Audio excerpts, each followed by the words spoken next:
I experienced something called intermittent reinforcement in a situationship. It was probably one of the worst experiences in my recent dating history, and I had no idea what it was when I was experiencing it, so I thought I should share what it is like because it is scientifically proven and it's pretty awful. And I'm gonna film this with my best friend. Now, she's a little bit of a mouth breather, so bear with us.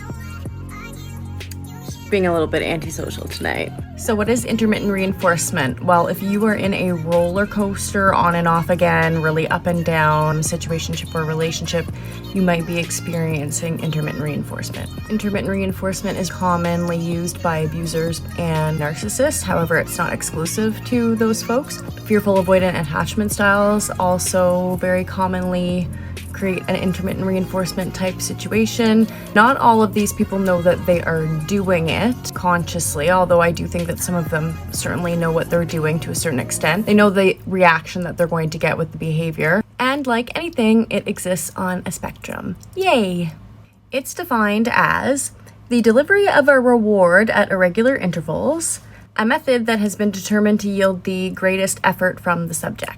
When I learned about this, I wrote about it. It was a kind of cathartic experience for me, and also I just felt very validated when I found out about this.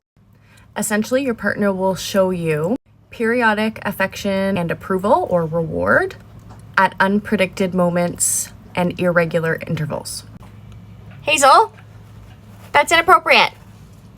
What this does is it causes the other person to work harder to sustain the relationship and therefore get more reward.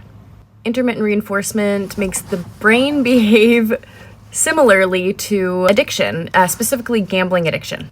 So think of playing a slot machine and you're pulling the arm over and over and over again and you're not winning, but you know that eventually you will win. You don't know how much you'll win, but you know that at some point you will win. Not at any type of regular interval that you can predict, though. And you might not win big. This goes for relationships.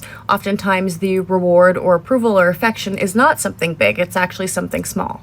But it reinforces you to keep pulling that arm because you know that if you just keep pulling that arm, you will lose. But eventually at some point, you will win. Stick around for part 2.